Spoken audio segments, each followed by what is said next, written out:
Baik, Assalamualaikum warahmatullahi wabarakatuh. Jadi ini merupakan video reaksi ya. Wah, kayak di YouTube-YouTuber gitu ya. Jadi ada video reaksi. Jadi ini ada merupakan video reaksi dari pertemuan keempat atau pertemuan kemarin, minggu kemarin gitu ya. Jadi saya buat video reaksinya dan nanti saya akan mengomentari beberapa diskusi kalian lah ya. Jadi ini merupakan video dari pertemuan keempat atau reaksi dari pertemuan keempat dan seperti yang sudah saya jelaskan, pertemuan keempat kemarin berupa diskusi di grup WA dengan materi yang sudah saya berikan gitu ya. Saya memberikan materi dan kalian berdiskusi di situ gitu ya. Baik, saya coba bereaksi gitu ya. Oke, ini materinya ini biomedika. Saya buat coba ketikan membuat sebuah materi dari ini sebenarnya translatean dari buku ini ya. Introduction to Biomedical Engineering edisi ketiga, John ini adalah terjemahan ya. Materi terjemahan dari ini, Introduction to Biomedical Engineering. Oke, Pankreanus Pionis, siapa? Vanessa baik Pak, Elmi baik Pak. Oke, jadi saya memberikan rule di sini di pertemuan keempat itu adalah nilai kontribusinya bertanya 1 poin, terus menjawab pertanyaan 2 poin, memberikan masukan, opini ketika benar dan baik ya, dengan cara yang baik itu 2 poin. Tapi misalnya kurang tepat nanti saya akan kasihkan 1 poin gitu ya. Ini juga sebenarnya berlaku juga untuk menjawab pertanyaan ya. Ketika menjawab pertanyaan ini kurang tepat, nanti juga saya akan kasih 1 poin gitu. Ya lihat nanti lah ya. Ini Faza kalau nggak salah. Baik Pak, terima kasih. Punten saya Faza, izin bertanya. Pada biomedika gaya berjalan, apa yang dimaksud dengan otot yang bekerja secara agonis dan antagonis? Oke, itu adalah Faza. Terus ada yang jawab nih, Evangelista. Otot agonis adalah pergerakan utama saat otot bicep atau tricep memendek alias kontraksi, sedangkan otot antagonis adalah pergerakan sekunder ketika otot-otot tersebut mengalami relaksasi sehingga memanjang atau meler. Jadi sebenarnya agonis dan antagonis itu ya ada yang menarik, ada yang merelaksasi gitu ya, saling berlawanan gitu. Intinya sih gitu. Ini sudah cukup benar sih. Jadi ya contohnya adalah otot bicep ini di lengan. Jadi ketika ada yang kontraksi itu berarti dia mengerut gitu ya, sehingga nanti akan menarik akan menarik tulang sehingga tangan akan bergerak gitu ya, ya beginilah. Ini nggak ada videonya sih.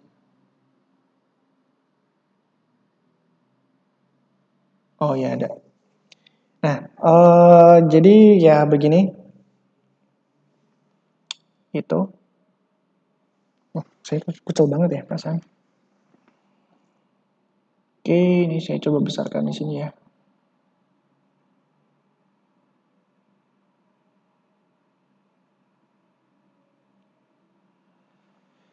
Oke, gini. Nah, gini. Jadi misalnya ketika kontraksi dia akan menarik dan relaksasi dia akan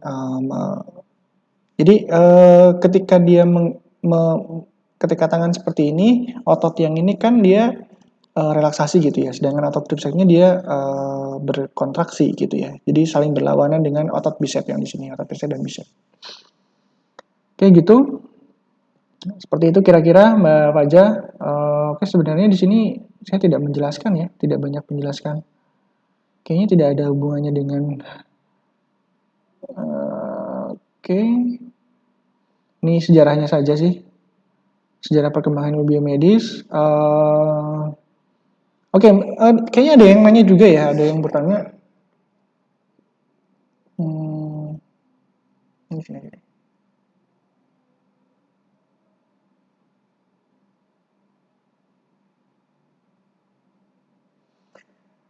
Oke, itu terus general biomekanik, occupational biomekanik. Occupational itu yang berhubungan dengan pekerjaan, occupational. Jadi misalnya kayak ketika kita di pabrik gitu ya, di pabrik kan misalnya ada pelajaran tentang biomekanik juga, bagaimana mengangkat mengangkat benda atau duduk dalam waktu yang lama itu occupational gitu ya. General biomekanik itu ya biomekanik secara general aja. Oke, gitu. Ini emang ada ya.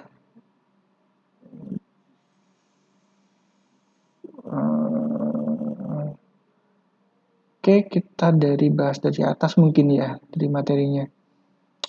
Jadi ini biomekanika, ini sebenarnya saya dapatkan dari terjemahan dari bukunya ini, menerjemahkannya saja.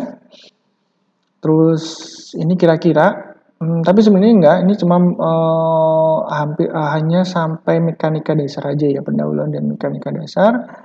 Pendahuluannya adalah ini, cakupannya seperti ini, terus sejarah perkembangannya ya. Jadi Galileo tuh membuat 2 karya ya. Jadi bagaimana tentang mekanik dan local motion. Jadi merujuk pada gaya, gerakan, dan kekuatan dari sebuah material. Mekanika diperluas dan mengembangkan kekuatan dan gerakan apapun, mulai dari kuanta atau Sehingga Dr. Eviu mendeskripsikan peran dari biomekanik dan biologi, psikologi, dan kedokteran, yaitu fisiologi tidak dapat dipahami tanpa biomekanik seperti halnya pesawat terbang dengan aerodinamikanya gitu ya. Jadi banyak yang salah fokus di sini ya. Jadi apa sih hubungannya aerodinamika dengan ini gitu.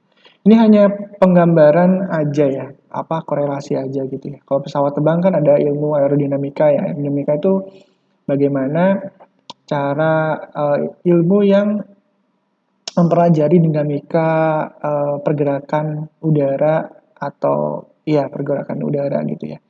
Jadi kan pesawat itu didesain dengan cara dia bisa terbang, jadi dia bentuknya itu misalnya sayap aja ya. Sayap itu kan dia dibentuk misalnya di atasnya lebih datar, di bawahnya lebih melengkung gini ya. Itu kenapa dibuat seperti itu agar kecepatan di atas itu lebih tinggi daripada kecepatan di bawah. Akibatnya apa? Tekanan di atas itu lebih rendah daripada tekanan di bawah. Akibatnya apa? Dia bisa mengangkat si pesawat tersebut gitu ya. Itu ilmu aerodinamik gitu ya. Bagaimana cara dia mendesain sebuah pesawat sehingga ya itu tadi meningkatkan kecepatan di bagian atas sayap lebih rendah dari yang bawah gitu ya, sehingga tekanannya dan pesawat bisa naik ya. Aerodinamik seperti itulah, bagaimana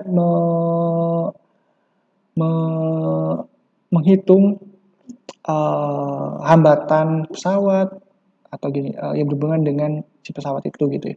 Nah, biomekanik ini adalah menghitung mekanika dari tubuh gitu ya. Nah, mengenai fisiologi itu kan si tubuh gitu ya, tanpa biomekaniknya kayak gitu. Ada sistem biokontrol yang meregulasi metabolisme. Pertanyaannya jelaskan apa maksudnya sistem tersebut. Oke, sebenarnya udah dijawab kayaknya ya.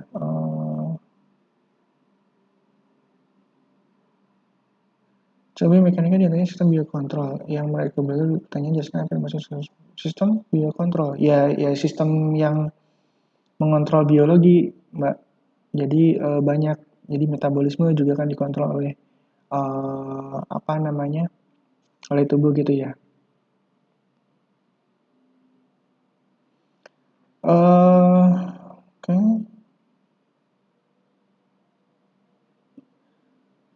Pada saat kita belajar menggunakan di situ tubuh manusia ada sistem mesin yang kompleks. Jadi gini, tubuh manusia dikatakan mesin yang kompleks karena tubuh itu sangat kompleks ya. Misalnya dari pergerakan gitu ya, kita bergerak aja.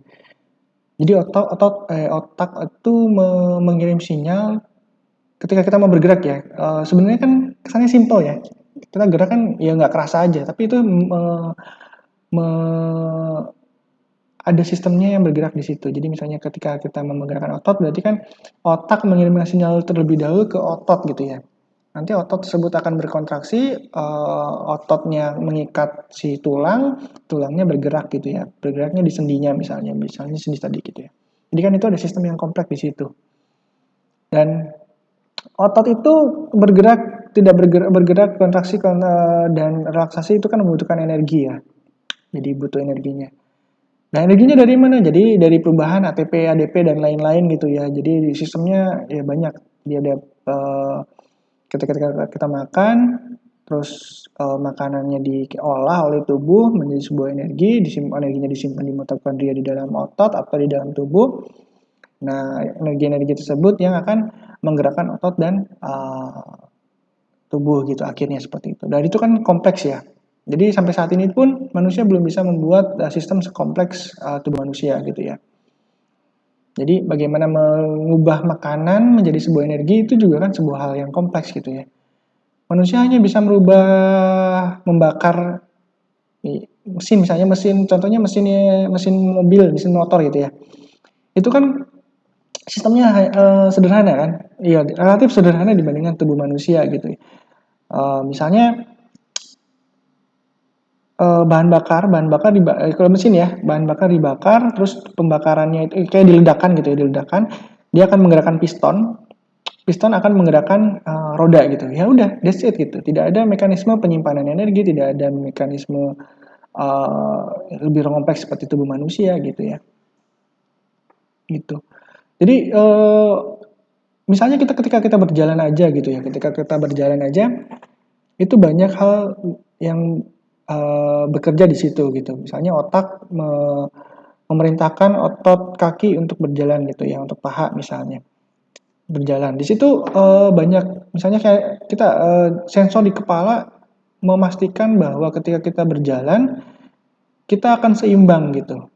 Nah, jadi pertama ada sensor gerak, sensor posisi juga ada, terus mata juga melihat, sensor optik juga bergerak, jadi semuanya bekerja secara kompleks gitu ya.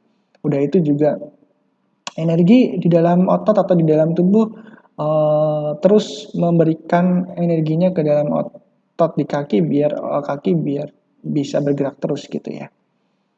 Jadi sangat kompleks sekali. Jadi ketika kita makan ada mekanisme pengolahan makanan dan perubahan makanan menjadi sebuah energi, ada proses penyimpanan energinya. Ketika kita bergerak atau berjalan, energi tersebut disalurkan ke dalam otot atau tubuh yang lain biar bisa bergerak juga, dan kita juga selalu membutuhkan oksigen untuk proses pembakaran energi tersebut. Jadi energi juga bisa dikirimkan ke paru-paru juga. Ya kompleks kan. Jadi ketika kita bergerak untuk menyalurkan atau untuk pembakaran energi dibutuhkan oksigen juga. Oksigen itu disalurkan oleh darah, jadi darah selalu berputar atau bersirkulasi di dalam tubuh gitu ya. Jadi sangat kompleks gitu. Jadi gitu ya kira-kira. Jurnal bikinnya banyak membahas hukum dan konsep dasar informasi tubuh. Sedangkan fungsi adalah interaksi fisika antara bekerja dengan mesin, material peralatan di mana memiliki tujuan yang menulis kelelahan pada sistem kerangka otot yang meningkatkan produktivitas kerja. Nah, gitu ya. Jadi ini sudah cukup tepat jawaban dari Mbak Salsabila. Jurnal biomekanik itu ya secara umum aja biomekanik yang kita pelajari. Occupation biomekanik itu yang berhubungan dengan ketika kita bekerja gitu ya. Occupational itu kan pekerjaan gitu ya. Jadi biomekanik yang dipelajari untuk pekerjaan tertentu ya, atlet atau pangkat beban atau ergonomik gitu juga, itu salah satu occupational biomekanik gitu ya. Paham berkaitan dengan agonis, yaitu suatu pergerakan cepat bagaimana senyawa ionik yang bisa menjadi partikel ion dan radikal yang lebih kecil dari waktu yang cepat sehingga agonis antara sebuah yang cepat menghasilkan senyawa organik dengan suatu pergerakan yang berbanding lurus dengan efeknya, sedangkan agonis pergerakan yang berbanding terbalik dengan efeknya. Oke, ini mungkin lebih ke secara teknisnya ya. Oke, ini saya juga nggak tahu ini sumbernya dari mana. Fisiologi tidak dapat lagi ya, ini yang salah satu mbak yang salah fokus. Ini maksudnya dinamika itu apa? Oke, dinamika itu sudah saya jelaskan ya. Jadi ilmu yang mempelajari tentang pergerakan atau berhubungan dengan pergerakan udara gitu ya. Aero kan udara, dinamika. Jadi ilmu dinamika, ilmu yang mempelajari tentang dinamika air udara seperti itu. Kira-kira kayak gitu. Dijelaskan lagi, wah itu panjang banget ya. Itu tadi salah satunya adalah bagaimana cara. Jadi dengan aerodinamika kita bisa mendesain pesawat yang bisa mengangkat pesawat itu. Itu salah satu fungsinya. Atau aplikasi dari ilmu aerodinamika ya. Atau dengan cara ya seperti itulah kira-kira. Cakupan ini sistem kontrol. Oh, itu hama, penyakit tanaman, tujuan disebut penggunaan hayati. Oke. Ini kurang tepat ya Mbak Elmi. Sebelum penjelasan tentang aliran udara. Oke, ini benar. Ini ya kira-kira kayak gini jawabannya. Jenderal biomekanik, udah dijawab tadi, jenderal mekanik. Yang belajar hukum yang masih dasar itu masih ada masih. Oke.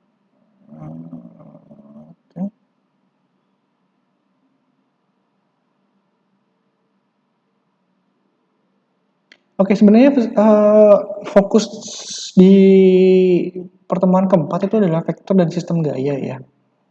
Jadi sesuai dengan judulnya, ini kan ada judulnya ini ya, 4 vektor dan sistem gaya. Jadi sebenarnya fokus saya sih pengennya kalian mempelajari tentang matematika vektor ini dan gayanya ya. Jadi oke, ini dijelaskan ya. Gaya merupakan salah satu besaran vektor. Jadi vektor itu adalah sesuatu yang bisa ada arahnya dan ada ukurannya gitu ya. Itu adalah besaran vektor. Kalau skalar kan ada ukuran tetapi tidak ada arahnya gitu. Nah, ini ya. Skalar dan vektor. Skalar itu tidak memiliki arah, jadi hanya ukuran dan besarnya saja. Adalah waktu, volume gitu ya. Kalau skalar, waktu itu kan nggak ada arahnya ya. Volume juga nggak ada. Volumenya berapa gitu. Vektor yang selain memiliki ukuran dan besar juga memiliki arah. Jadi ketika misalnya gini,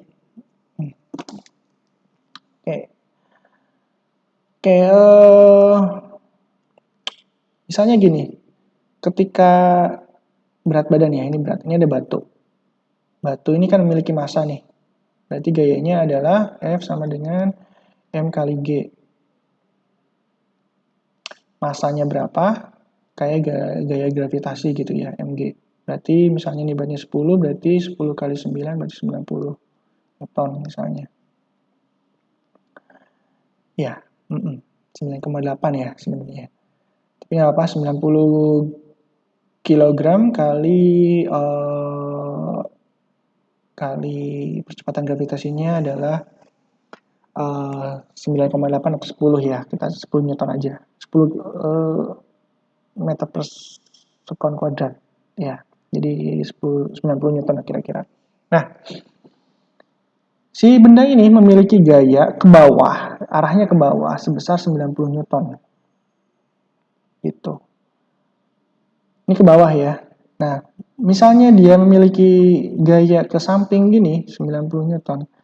Berarti ketika dia, ini bisa kita breakdown, itu gaya ke kanan berapa, ke bawahnya berapa. Gitu. 90 Newton ini yang di alfanya, berarti ketika dia di ini berarti cos alfa adalah samping miring, sin alfa adalah depan per miring. Jadi ketika kita mau mengetahui yang ini, kita pakai cos karena samping ya, samping miring. Jadi gaya ke kanannya adalah samping sama dengan cos alfa kali 90 Newton. Nah, ini adalah besaran dari gaya ke sampingnya. Gaya ke bawahnya adalah berapa? Pakai sin, depan miring. Sin sama dengan depan per miring. Berarti depan sama dengan sin kali. Depan berarti, depan itu yang ini ya, gaya ke bawah ya. Berarti sin alfa kali 90 Newton. Gitu.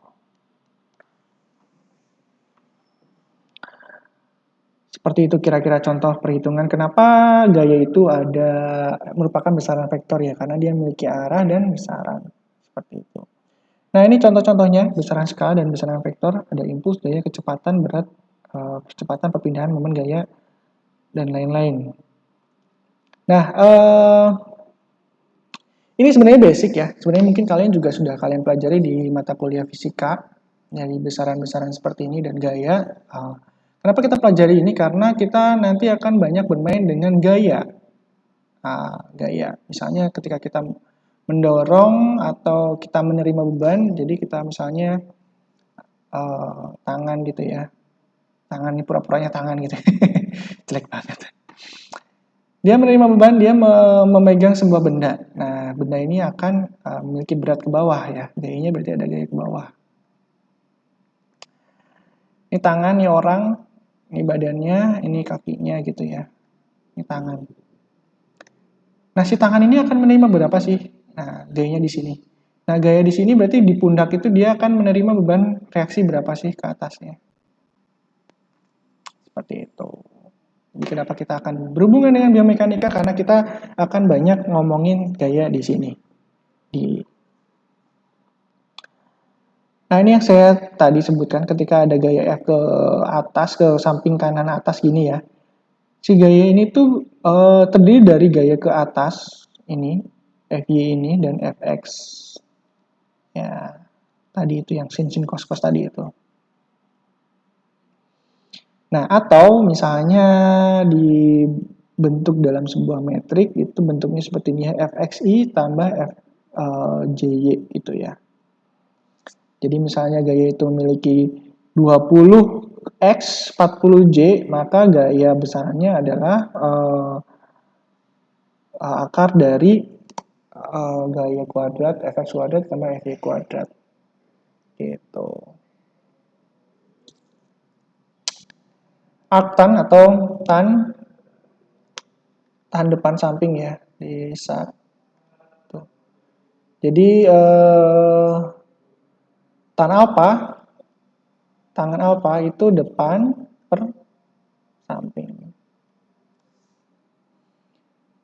Theta sama dengan arctan atau arctan itu ya di kalkulator ya, arctan Fy per Fx. Gitu. Nah, ini juga sama. Jadi ketika ada F ke sana, berarti gaya ke kanan, gaya sampingnya atau ke kanannya adalah F cos, gaya ke atasnya adalah F kali sin theta yang tadi itu ya, sudah dijelaskan di atas. Nah, di biomekanik kita juga akan ngomongin atau akan berhubungan dengan momen gaya atau gaya puntir gitu ya. Jadi ketika ini sebuah benda ini misalnya ini adalah sendi gitu ya. Gayanya ada ke atas berarti dia akan memiliki momen sebesar F sin kali dengan L gitu. Gaya momennya akan berputar ke sana sebesar F sin kali L. Nah, yang ini nih.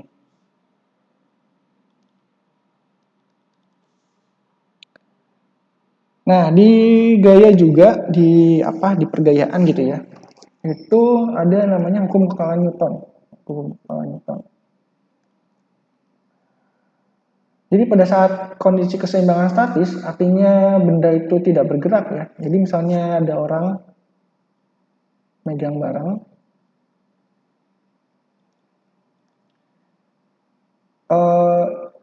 dan dia tidak bergerak gitu ya, statis. Jadi udah aja misalnya gini, ya udah gini. Nah, ketika posisinya seperti ini kan berarti ada gaya reaksi, aksi reaksi di sini gitu ya. Jadi si benda ini akan memiliki gaya ke bawah sebesar G misalnya. Nah, ini gaya ini akan ditahan dengan gaya reaksi di sini dan gaya di tangan ini gitu ya. Tangan ini tuh akan menahan gaya sebesar ini. Gitu. Jadi ketika ada momen ke sini, si tangan juga harus menahan dengan momen ke atas gitu. Momen reaksi namanya. Sebesar G kali panjang lengannya ini. Tuh. Jadi ketika di bagian support sendinya ini, nah ini dia akan menahan gaya sebesar atau beban sebesar ini. Gitu. Jadi makanya ada free body diagram. Nah ini contoh-contohnya aja. Misalnya ada bola di sini, dia akan menerima akan memberikan gaya ke bawah sebesar bebannya ini kali gravitasi gitu ya. Di sendinya dia akan ada gaya reaksi ke atas sebesar ini. tapi dia adalah humerus, ada sudutnya, sehingga dia nanti, nah ke atas ini nanti akan nah gini, ada tetanya 75 derajat. Jadi kalau misalnya gaya reaksinya adalah gaya ke atas, ini sebesar ini, tapi dia karena dia sendinya menyentuhnya adalah humerusnya ke 75 derajat, gitu. Nanti kita konversikan ke gaya miringnya ini, seperti itu. Nah ini ya, ada FA, FC, ada FB. Jadi FB itu nanti adalah gaya reaksi di sendi ini yang menyentuh atau menempel ke tulang atasnya ini. Gitu. Jadi sebenarnya materi biomekanik kemarin itu ya, tentang vektor dan sistem gaya. Jadi sebenarnya simpel ya, tentang vektor itu apa dan sistem gaya itu seperti apa. Oke, karena kemarin agak salah fokus, jadi nanti mungkin untuk yang pertemuan di video berikutnya saya akan memberikan materi tentang vektor gaya dan sistem gaya lagi ya. Oke. Oke, jurnal biomekanik, AC-nya mati. Saya izin menjawab pertanyaan aja. Menurut saya tubuh manusia dapat dikatakan tubuh mesin yang kompleks karena kan tubuh manusia memiliki struktur yang sama dengan lanjutannya saat kita mencium bau bakso dengan mesin yang kotak sehingga organisme. Oke, ini benar, ini cukup benar. Saya Dinda Fajar, izin bertanya fisiologi tidak dapat. Oke, saya akan menjawab pertanyaan dari Dinda, Mbak Salsabila. Aerodinamika adalah ilmu pelajaran tentang pergerakan udara ketika bergerak dengan pada misalnya yang dalam pesawat nama sekalian. Oke, ini benar. Di dalam ekonomi ada yang namanya sifat viskoelastik, disebut penyerapan cepat dan biomekanika. Oke. Oke, ini simulasi ya. Ya nanti saya akan coba membuat simulasi pertanyaan jawaban kan maksudnya. Oke. Nanti di video berikutnya ya. Dan kualitas pertanyaannya membuat sebuah simulasi pergerakan tergantung dari memori supaya kita bisa tahu bagaimana akibat ketika diputar dengan sudut tertentu, dan tujuan dari masukannya supaya kita bisa tahu secara pasti pergerakan dalam kehidupan sehari-hari, terutama dalam mengangkat beban dan ketika putar dan sudut.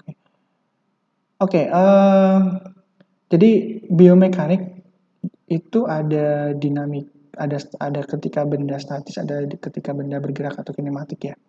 Itu perhitungannya berbeda, dan kalau yang kinematik itu lebih sulit ya simulasinya dan perhitungannya. Dan ini tujuan dan masukan supaya kita bisa tahu cara pergerakan sehari-hari terutama dalam mengangkat beban dan ketika putar dengan sudut seperti apa dan mengangkat seperti apa. Oke, itu nanti kita akan jelaskan di video berikutnya ya. Apakah boleh penilaian sebuah kontribusi yang di dalamnya termasuk menjawab pertanyaan itu bukan dari banyaknya menjawab pertanyaan tapi menilai isi jawaban tersebut? Terima kasih Pak. Ya bisa. Jadi seperti tadi, ketika menjawab pertanyaan dengan benar banyak 2 gitu ya. 2 kali menjawab benar 2 jadi 4. Tapi ketika dia menjawab pertanyaan kurang tepat, mungkin saya akan kasih 1 gitu ya, setengahnya. Tuh. Jadi saya melihat banyaknya juga plus benarnya juga gitu. Oke, nanti saya coba hitung seperti itu ya.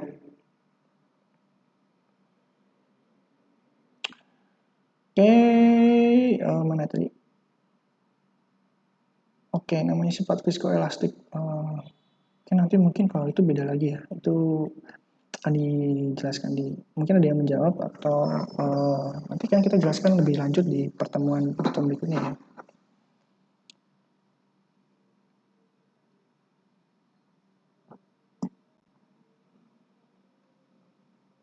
Nah, ini udah dijelaskan oleh Mbak Evangelista. Tapi kayaknya ini rumit ya. Respon elastik dan viskos ketika terjadi deformasi pada tegangan-tegangan. Nah, nanti mungkin akan saya jelaskan lebih lanjut di pertemuan berikutnya ya. Ini karena kalau baca gini aja bingung pasti. Dinamika, oke, yang tadi ya, yang dinamika itu. Nah ini salah fokus lagi. Merupakan suatu pengetahuan yang cabang ilmunya baca ada harusnya ketika dua cabang berinteraksi dengan pada maksudnya mungkin sekian ya pindah. Ini udah dijawab sangat persis dengan yang dijawab tadi ya di atas ya. Nah ini aerodinamik berarti udara dan gaya gerak, dan dinamika dapat cabang fungsi yang katanya dari salah satu. Oke, cukup benar juga. Dan mereka fungsi pertama disebut force motion principle. Apa ini force motion principle? Oke. Force motion principle, pergerakan gaya. Ya, tadi udah dijelaskan ya. Prinsip pergerakan gaya. Apakah gravitasi berpengaruh terhadap pergerakan biomekanika, Pak? Dan mengapa di bendungan sangat besar dan punya kedalaman sangat jauh tidak memiliki gravitasi? Oke. Gravitasi berpengaruh terhadap pergerakan biomekanika. Sangat berpengaruh ya gravitasi, karena gaya itu karena tubuh itu memiliki berat ya. Berat itu pasti dipengaruhi oleh gravitasi gitu ya. Karena gaya sendiri adalah gaya untuk yang berhubungan dengan berat adalah massa kali gravitasi gitu ya. Jadi ketika kita memperhitungkan berat tangan atau berat benda yang kita pegang di tangan, atau kita memperhitungkan berapa berat benda yang kita panggul gitu ya, itu pasti akan ada berat gaya ke bawah gitu ya. Karena massa berat tas misalnya, atau berat benda yang kita pegang, itu ada gaya benda tersebut, beban benda gitu ya, dengan massa kali gravitasi itu. Mengapa di bendungan sangat besar dan punya kedalaman sangat jauh? Di bendungan pergerakan dan mengapa di bendungan sangat besar dan punya kedalaman sangat jauh itu tidak memiliki gravitasi? Saya kurang paham sih ini pertanyaannya. Mempunyai kedalaman sangat jauh itu tidak memiliki gravitasi. Oke, gini, mungkin bukan di bendungan tapi di laut yang dalam misalnya ya. Itu bukan tidak memiliki gaya gravitasi. Itu karena gaya gravitasi dilawan dengan gaya apung, gaya angkat ke atas dari si air itu. Kenapa ada gaya angkat ke atas? Karena benda cair itu kan juga memiliki volume ya. Jadi ketika dia volumenya banyak dan apalagi di daerah yang dalam gitu ya, itu gaya angkatnya lebih tinggi karena ya desek-desekan sama si air itu gitu ya. Jadi si air berusaha untuk menekan atau menggeser benda yang ada di atasnya gitu, atau di dalam si air tersebut, karena airnya berkumpul di dalam satu gitu. Jadi ada gaya ke atas. Saya kurang paham kalau itu perhitungannya gimana, karena itu berhubungan dengan tekanan di dalam air gitu ya.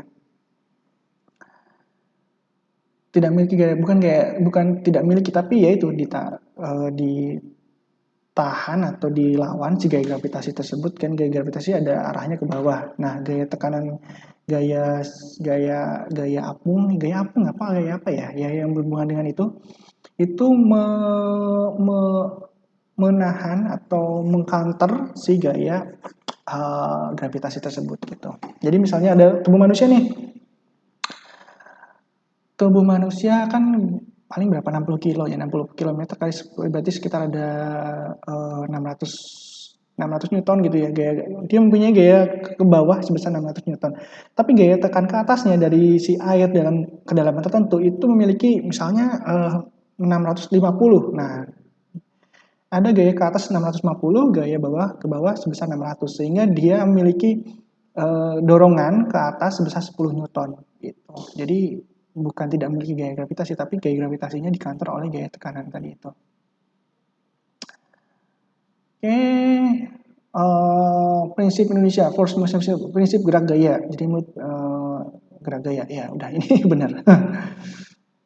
Izin menjawab pertanyaan Fadilatul Rasidah, yang dimaksud dengan force motion ada prinsip gerak gaya. Jadi untuk pembagian gerakan yang terjadi karena gaya yang diterapkan. Oke, benar.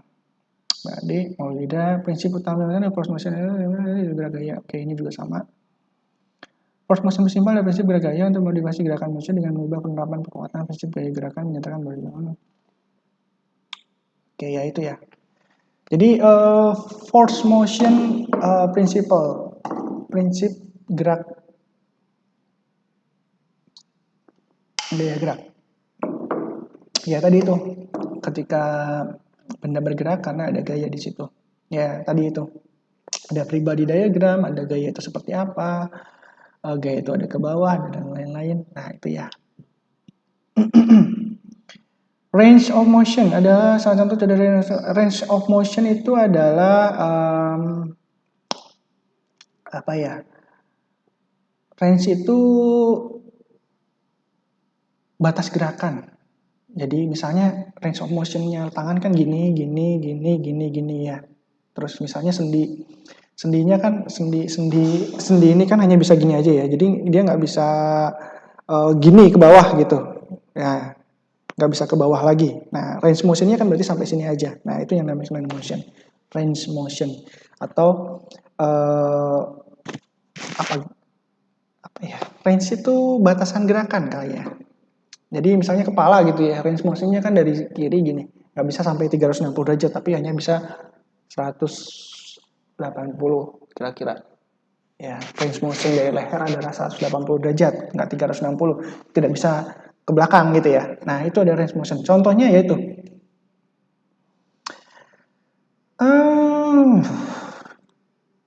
pankreas. Koreksi untuk Nia Maria. Mungkin Mbak Dila keliru berkaitan dengan pemberian pertanyaan. Mungkin maksud dari Mbak Dila apa saja isi berkaitan dengan force motion, bukan maksud. Ya nggak apa-apa sih Mas. Sebenarnya Mbak Dila nggak apa-apa sih bertanya tentang force motion principle. Kalau Masnya merasa itu kurang tepat ya tanyakan saja apa aja isi yang berkaitan dengan force motion. Jadi sebenarnya ini kurang tepat ya. Metode intervensi buatan. Ini saya nggak. Ini apa ini metode intervensi buatan? Bujur deal. Wah, Mbak Dinda. Metode intervensi buatan. Apa itu? Oke, Mbak Maulida menjawab pertanyaan dari Pak Diratu. Rosida, kan dapat dispesifikasi secara linear atau memutar dari bagian tubuh. Tujuan dari bagian tubuh dan jalan terbatas dengan laju maksimal dibutuhkan atau gaya yang spesifik sudah diberlakukan. Range of motion itu ya itu sih sebenarnya lebih ke batasan pergerakan dari bagian tubuh manusia gitu ya. Misalnya leher tadi itu ya bergeraknya hanya 180 derajat gitu, tidak bisa lebih. Kalau lebih patah lehernya. Gitu ya.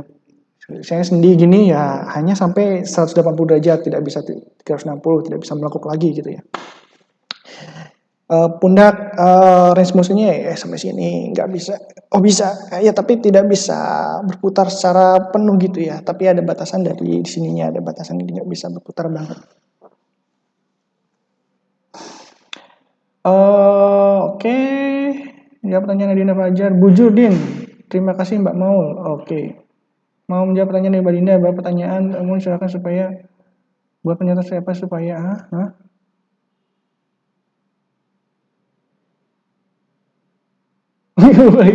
ini kurang tepat. Ya ujian ini Oke, metode strategi yang dilakukan ini kurang tepat ya ini Mas Pankreanus. Dalam materi itu disebutkan bahwa logi tidak dapat dipahami. Ini tadi udah dijawab. Masih biasa teman-teman itu terima kasih Mbak Dia. Ini oke benar. Jadi paham berkaitan dengan ROM yaitu latihan dengan tujuan menggerakkan. Enggak, bukan latihan sih. Lebih ke arah range of motion itu bukan latihannya, bukan nama latihannya, tapi batas pergerakan manusia, lebih batasnya aja. Cakupan pergerakan dari bagian tubuh manusia gitu ya. Kalau contohnya Mas Bang, contohnya ada cara bergerak tubuh dalam hal ini berkaitan senam jogging. Bukan, ini kurang tepat ya Mas Pankreanus. Contohnya itu tadi range of motion dari leher bergerak 180 derajat misalnya gitu. Cegah-cegahnya CTD itu apa? Ini udah, ya itulah benar, ini udah benar.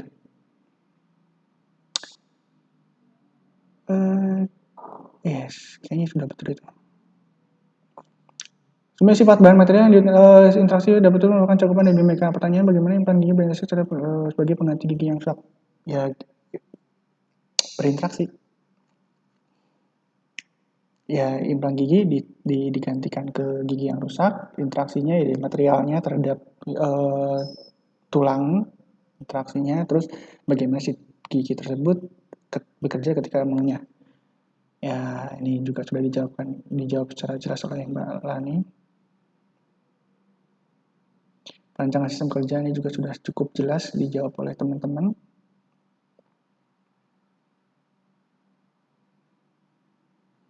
Oke, ya ini juga sudah cukup tepat. Pekerjaannya, bagaimana posisinya, oke. Oh ini nih jawab yang tadi ya. Oke, ini sudah cukup. Contoh anatomi terminologi anatomi mungkin ya. Dalam kehidupan sehari-hari, anatomi itu ada fisiologi dan anatomi. Anatomi itu nama-nama tubuh manusia ya, bukan dalam kehidupan sehari-hari. Ini juga ini menjawab yang tadi, sudah cukup betul nih. Ini jawabannya kurang tepat ya Mas Pankrianus, supaya tidak ada interaksi yang buruk. Sebenarnya pertanyaannya nggak gitu sih, pertanyaannya kan interaksinya seperti apa gitu, jadi bukan interaksi yang buruk, baik dan buruk gitu. Ini kayak manusia aja berinteraksi secara buruk gitu, enggak, bukan gitu. Jadi udah dijawab tadi ya, yang di atas juga sudah dijawab, interaksinya seperti apa, mahkota gigi dan lain-lain.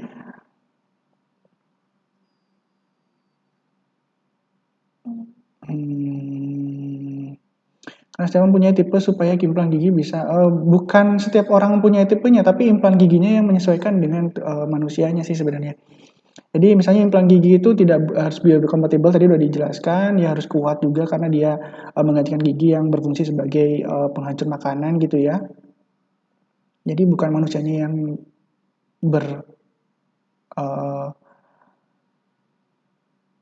oke.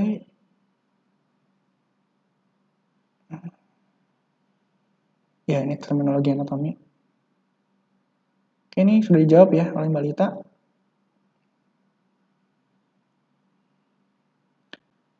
Oke, ini sudah cukup. Oke, sudah selesai ya. Jadi, oke, garis bawah dari pertemuan yang keempat itu sebenarnya saya hanya hanya ingin menjelaskan tentang vektor dan sistem gaya ya. Jadi anatomi, terminologi anatomi dan lain-lain itu sebenarnya tidak masuk dengan materi. Jadi agak salah. Ini tapi nggak apa-apa. Jadi mungkin di video berikutnya kita akan menjelaskan tentang vektor dan sistem gaya lebih lanjut lagi ya. Oke, seperti itu mungkin video ini cukup sekian. Terima kasih. Wassalamualaikum warahmatullahi wabarakatuh.